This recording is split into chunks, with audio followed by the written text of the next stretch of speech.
Hello, political science students. This is Mr. Stark. Um, I miss all of you. It really breaks my heart that I can't be there in person to teach you guys the rest of your time as seniors. I miss our conversations. I miss our laughs. I miss the really profound points and ideas that you guys share. Um, so I just want to make it clear that you are definitely missed and. Yeah, I don't know what to say from there, but I hope to be able to see you all at some point before we all go our separate ways. Uh, but we have one more chapter to do, and that is chapter 12 on political violence. Um, so let's go ahead and get started.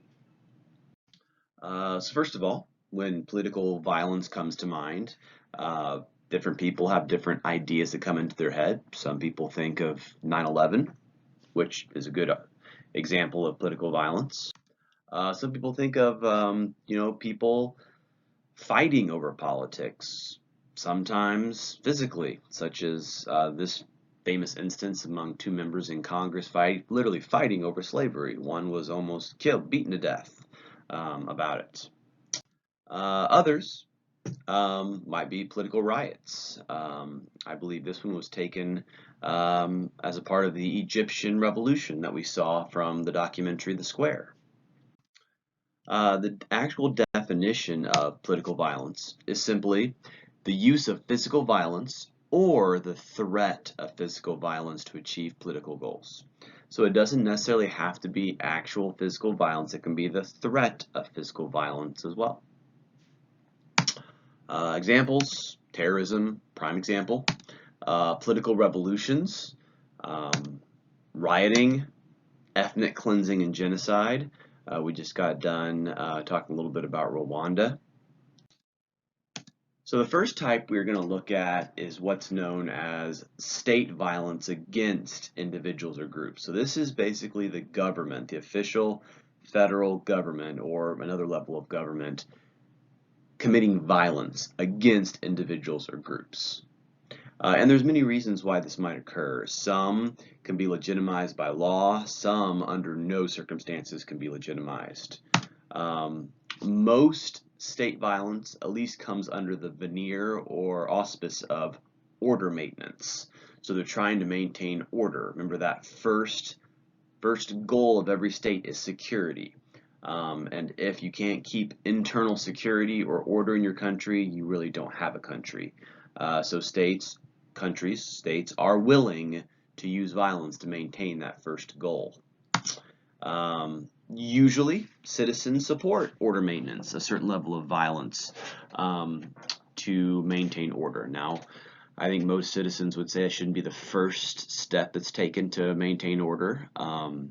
There's obviously, well, when I was a policeman, we had what's called a force pyramid or a force triangle, where you start at the lowest level of force, such as simply officer presence, which was a majority of the circumstances, the bottom level of the triangle. Then you had verbal commands. Then you had soft tissue contact, which is like putting your hands on someone, guiding them, or even putting handcuffs on them or putting them into certain control holds. Then you had hard tissue contact, which would be things like using your baton, and then you had non-lethal force, which would be things like your taser or pepper spray. And then you had lethal force, which forms the very tip of the pyramid, which is only used in the most extreme circumstances. Same thing with countries, hopefully. Now, with that being said, order maintenance can also be an excuse to resort to violence for very minor infractions. So we all know examples of countries where violence is used by the police, the military, for simply gathering in a park because they see it as a threat to their regime. That obviously is not really legitimate, but they're using the order maintenance rationale to do that. When left unchecked, states' legitimate use of violence can be turned against political opponents. We see that in Russia. As I told you before, Putin doesn't have to cheat, but he does. He has his police, his intelligence officials go after political opponents, physically assault them. They uses intimidation tactics, uses frivolous charges against them. That is what unchecked use of force can lead to. This is Hosni Mubarak, the former dictator of Egypt, who you just learned about when we watched The Square. We all know about Fidel Castro, who came in under the promise of social equality, but then became as bad a tyrant as Batista, the Western-backed dictator who he supplanted. And of course, there's Putin, as I just talked about. No need to explain that.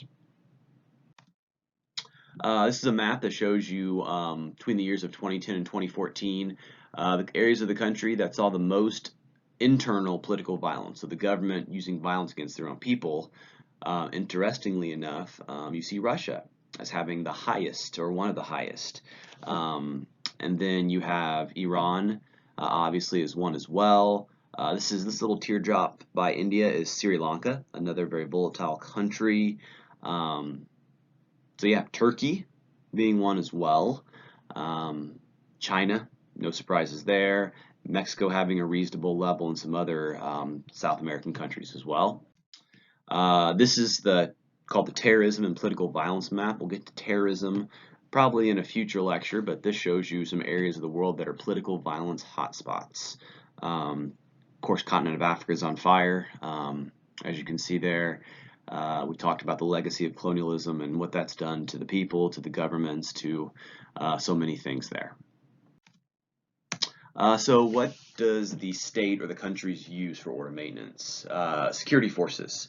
This can be anything from police to military. It can be paramilitary, which are like unofficial groups in areas in Central America where street gangs like MS-13 and others, MS-18 and other street gangs basically have almost unchecked power. They control entire sections of cities. They control prisons.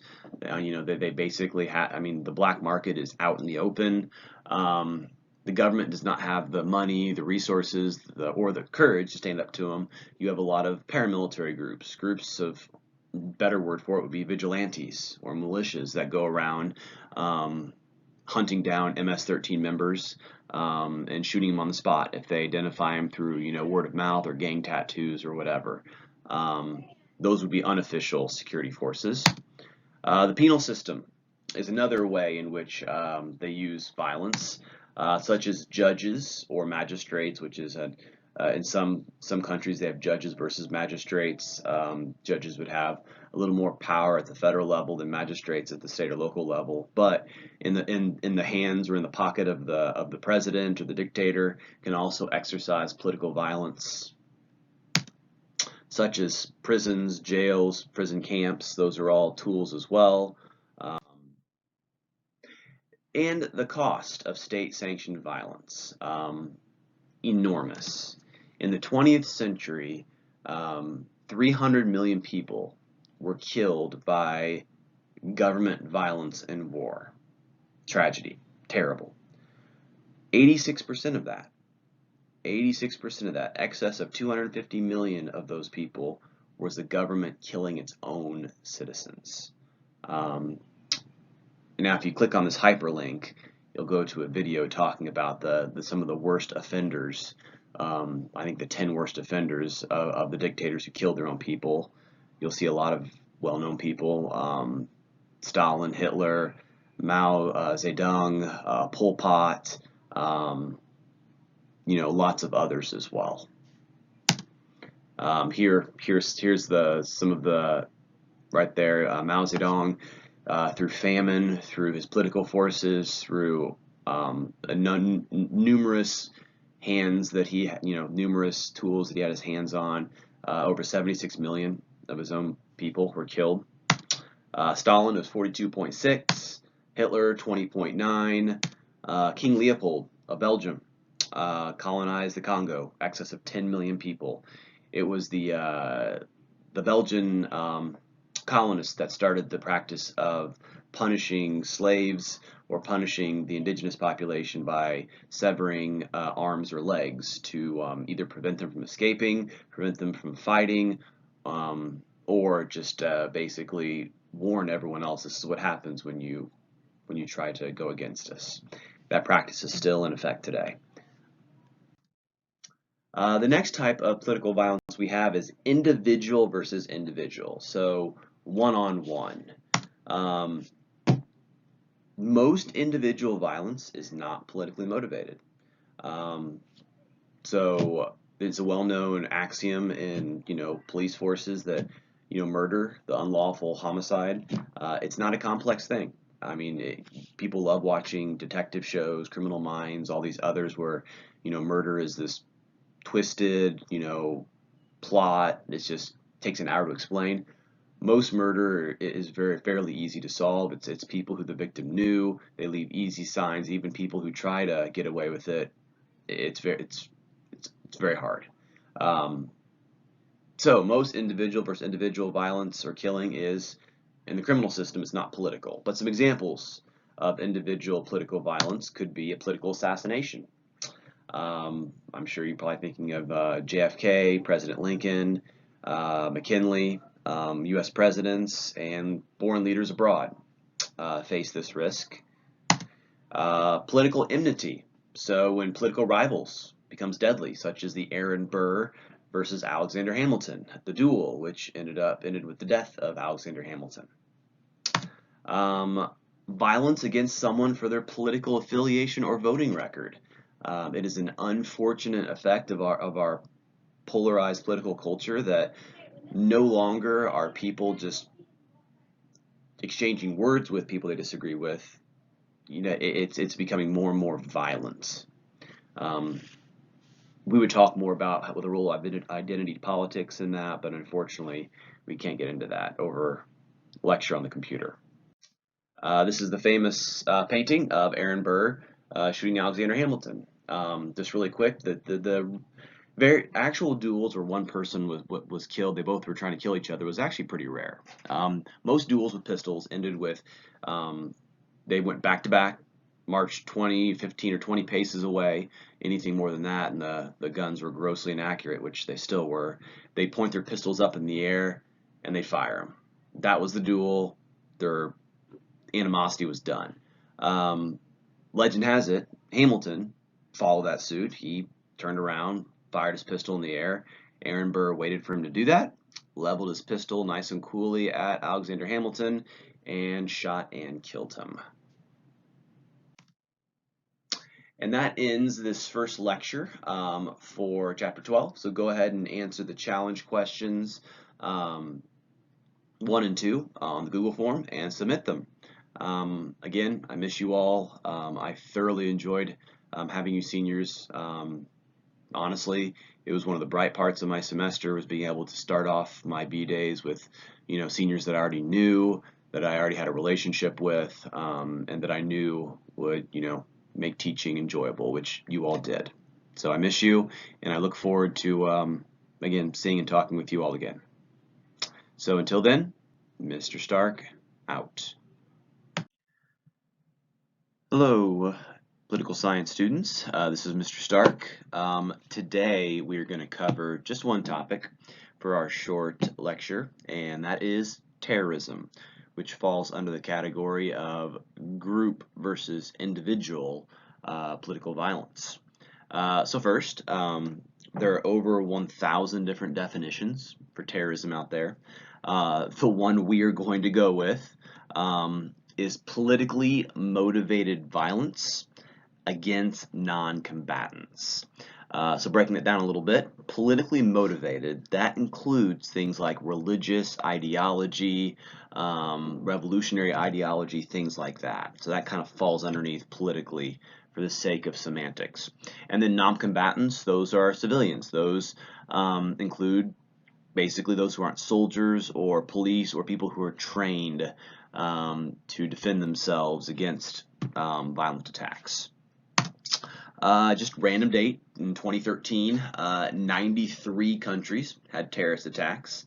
Over 9,700 attacks 17,000 deaths, and 32,500 injuries. If you do the math, at one of your discussion questions about this, we'll have this stat, but you have about a 1 in, I think it's 20 million chance of being involved in a terrorist incident, give or take a few percent there.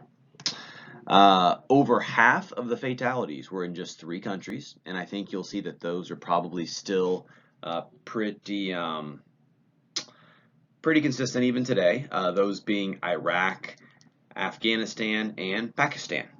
Those 3 countries had over half of the fatalities. This map shows you the impact of terrorism, the countries in which they've had the highest economic, human life being taken, things like that. As you can see, Nigeria is this little country, or a somewhat large country in Africa, that has a lot of Islamic-based terrorism. Of course, we have Iraq, we have Afghanistan, we have Syria, we have Pakistan has quite a bit, India has quite a bit as well, Russia has a lot of Islamic-based terrorism that kind of foments and trains there because it's such a big country. This is Colombia. A lot of this is not Islamic-based. This is more political-based, mostly from back in the 80s and 90s. Some communist or Marxist revolutionaries are still in existence and still operate there as well. United States, we are in fairly high impact for obvious reasons. So the question we have to ask is, if they target civilians, why? And it's pretty straightforward, and there are several reasons. First of all, they punish civilians in order to punish the state, country, for perceived grievances. These could be things like having military troops stationed there in their country that they don't like, or past wars that they found unjust, or taking members of their group and putting them in prison, or even killing them in military raids. Those are things that are often used as excuses. So like the Israeli settlements, Palestinians, a group called Hamas, which is still in existence, Palestinian terrorist organization, commits acts of terrorism against Israeli troops and even civilians against civilians in order to punish Israel for settling in areas that have been designated for the Palestinians. Retaliation. So the idea that you attacked us, we attack you. Things like, for example, Sunni versus Shia violence. So those are the 2 main sects of Islam. Sunni being the majority, they don't like each other, they don't get along. Overall, that's painting them both with a very broad brush, which really isn't fair, but overall they really don't get along. A lot of the violence in Iraq was caused by Sunni versus Shia violence that the United States just kind of got in the middle of, or even stirred up a little bit unknowingly. So that's an example of retaliation, terrorism, and they would usually target mosques, government centers, markets, places where there are a lot of civilians congregating. International fame. This was especially in the age of media, where terrorism gets lots of media coverage. So I don't want to say good, but an effective way to get your terrorist group notoriety and attention, and therefore even money being provided by different donors, is to have a successful terror attack that is broadcast over TV, such as 9/11. Also, it's a way of gaining what they see as credibility from the outside world. They see notoriety, in a sense, as credibility. Number 4 is ransom terrorism, and this is not as much anymore. Ransom terrorism is the idea that you commit acts of terrorism, particularly take political hostages like government leaders or families of government leaders, in order to get a ransom. Not always money, but usually it was things like wanting members of your own terror group released from prison, or wanting a manifesto of yours read over the radio or put on TV so other people can hear what your beliefs are. This was really common back in the kind of Cold War, post-World War II terrorism that took place when you had sort of the leftist Marxist terror groups in Italy, You had the Red Faction Brigade. In France, you had the Action Directe. And countless others. In Spain, you had the Basque Brotherhood. That's the way that they got their message across, or the way that they got their people who were kidnapped or put in prison and free, was by taking government leaders hostage and getting them released. And also to promote revolution. This is one that still happens today. One of the main purposes of Islamic terrorism is to, and I say Islamic terrorism not to say that all terrorism is Islamic today, it's not even close to the truth, but Islamic terrorism is what we see mostly on our Western TV stations when we talk about terrorism, although domestic terrorism here in the United States, more of the far-right terrorism is gaining more and more attention, but is to promote revolution, try to overthrow or to promote kind of this grassroots revolution over what they see as an unfair, unjust, or pagan government. Terrorism has seen several changes. It is a dynamic thing. It doesn't stay static. There are many ways it's changed, even since 9/11. So we're going to go over just a few of them really quick.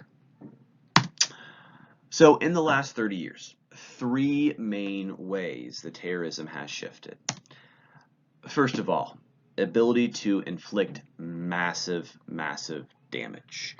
We saw that in 9/11. We've seen that in countless terror attacks since. You have subway bombings. You have theater massacres like in France. You have gas attacks that happen in Japan and Tokyo subways.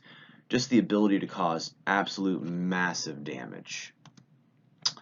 One of the ways it's oftentimes not thought of is cyber terrorism. Cyber terrorism is one of the fastest growing terror offshoots that you can think of.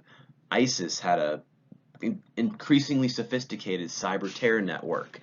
Al-Qaeda, lots of others. A lot of the Shia-based terrorist groups that Iran supports have fairly sophisticated cyber terror where they attack nations' infrastructures, their electronic grids. They try to hack in and steal information or put in malware in the military or different civilian businesses. So it's significant. It's very significant. WMDs, which refers to weapons of mass destruction, usually refers to 3 things: nuclear weapons, biological weapons, and chemical weapons.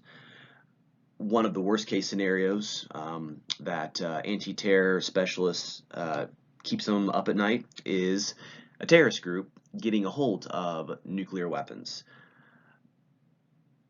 Because during the Cold War, Russia and the United States came close a few times. I'd say close in quotations, to using them against each other, but we had the principle of what's called MAD, M-A-D, which is mutually assured destruction. If we launched against Russia, they launched against us, we both wipe each other out. Neither side wants that, so that was the deterrent. Death was the deterrent, massive death. If some of these terror organizations get a hold of them, especially some of these ideologically or religious-centered ones, death is not considered a deterrent. Death is actually preferred. There's actually there's a belief in some of these that death, by dying through committing one of these acts, your afterlife will be that much better. Therefore, that is a worst-case scenario, which is why oftentimes nuclear stockpiles are guarded, even more so than even chemical and biological weapons, because those can do massive damage, but nowhere close to what a fully functioning nuclear weapon, even a small one, can kill tens of thousands in a matter of seconds. Also, they're able to move members around the world. That's also part of the ability to inflict massive damage. We have seen recruiting done through the internet, which activates members from all different countries. No longer do they have to travel to one terrorism center to do training and such. There are ways to recruit, convince, and train members through the internet. Number 2, smaller groups. These terrorism groups oftentimes will operate in either smaller groups, or even individually. The lone wolf terror group. If you remember the Boston Marathon bombing, the Tsarnaev brothers, they were pretty much, at least the younger one, was a grassroots. They didn't really go to a terrorism training center where the United States intelligence could track them and label them as terrorists. They were convinced, radicalized is the term that you would hear a lot. They were convinced of their cause through the internet, and they talked through the internet, different chat rooms and such, to some of the more higher ups in the terrorist organizations, and they were given their missions, and then they were left to carry it out. So smaller cells are a lot harder to track by law enforcement. Like I said, they don't need international travel. You can't track their passports. And oftentimes, these cells blend in easier because people are radicalized in their own culture. It's not that you see someone from another culture who acts differently, looks differently, moving in next to you. It's your neighbor. It's the people that you never would suspect because they look just like you. They dress the same way, they talk the same way because they are like you on the external. And oftentimes, if you are fortunate enough to capture members of a cell or an independent lone wolf terrorist, they have no idea what the other members of their group are doing. So even if you are successful in getting them to talk and you can confirm that they're telling the truth, they oftentimes don't know. One hand does not know what the other hand is doing, and that is counterintelligence being done by these terrorist groups to keep their overall big plans from being spilled if one of their members is caught or captured or killed. And the third one, the willingness to do greater carnage. There was never really a code of ethics among terrorists. I mean, the willingness to kill children, babies, non-combatants in general is horrid. But there were some sort of unofficial limits, things that today would probably cause the jaws to drop of terrorists, 50 years ago. The idea of driving passenger planes full of people and full of jet fuel into large business buildings in full view really wasn't something that was fathomed much during the 60s, 70s, and 80s. Kind of what you saw, the worst things you saw in the 60s, 70s, and 80s were terrorists actually taking down passenger planes, so hijacking them and then blowing them up. Killing hundreds, but nowhere close to the thousands from 9/11 and some of the subsequent terror activities. So they are much more willing. And this comes from, again, that religion component. And I'm not singling out any religion. There are many religions who have had nefarious practices in history, but some interpretations of some religions people see as a divine mandate to kill.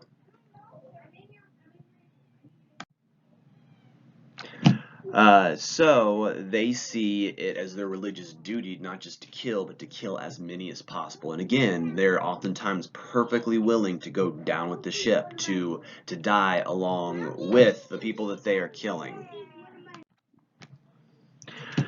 So it's that religion component that actually motivates individuals or groups to take a much harder line and look for ways in which they can kill the most amount of people. It's no longer doing a terrorist act that necessarily completes their goal. It's doing a terrorist act that has the most amount of attention and does the most carnage. JFK, this is not related to terrorism, but he has a famous quote that if someone, this had to do actually with political assassination, which he was speaking about. He was basically speaking almost from the grave because he was assassinated, but in regarding to assassination attempts, he said that I'm doing a bad paraphrase, but if someone is willing to give their life to kill someone else, then there's no way to stop them. And that refers to terrorism. If a terrorist is willing to give his own life or her life in order to kill, it's hard to stop them. And again, two groups that are increasingly recruited for terrorism are women and children. One of the videos you're going to watch next class is a PBS video on how ISIS, one of the more vicious, they're all vicious, but one of the more vicious terror groups and media savvy terror groups recruited children to be their killers, to be the next generation of terrorists. We see this huge carnage in 9/11, the Paris attacks, which killed hundreds, Madrid subway attack again killed hundreds. So obviously, a much greater willingness to kill more. And we come to this question: the video that you watched should have addressed: is terrorism ever justifiable? You'll learn that terrorists do have motives why they commit terror, and some of them even seem to have a little bit of, or some sense to them, or legitimate complaints, legitimate beefs. But is the act of targeting civilians, non-combatants, ever justifiable? And you have this cliche that in the video the guy said is a terrible cliche. I disagree. It's one man's terrorist is another man's freedom fighter. The experts, I forget his name, but his opinion was the terrorists target civilians, the freedom fighters don't. It might be an argument of semantics, but I would consider freedom fighters some of the far left freedom fighter groups like Che Guevara and Fidel Castro and some of the Marxist revolutionary groups from the 50s, 60s, and 70s and 80s, who, although they might have had some legitimate beefs with far-right fascist governments, would target civilians in government-run or government centers. When they would go through a village that would support the government, there was no one there who was off limits. So I would say that freedom fighters would target civilians at times as well. But the idea is, if it's a terrorist or freedom fighter, depends on what side of the battle you're on. Does that have any credence to it, or you do see a clear difference between those two? That's a question that you might want to stop and consider. The cost of terrorism in billions of dollars globally. As you can see, this costs billions of dollars all throughout the world, and this doesn't include things like lost tourism and some of the ripple effect that terrorism causes. And that's it.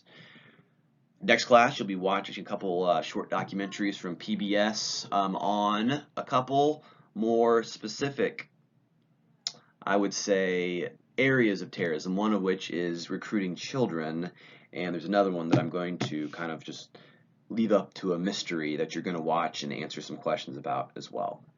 Again, I miss you all. I hope to see you either through Google Class or through Google Hangouts or through Zoom at some point, or, Lord willing, even in person, praying that this coronavirus goes away quicker than expected. So hang in there.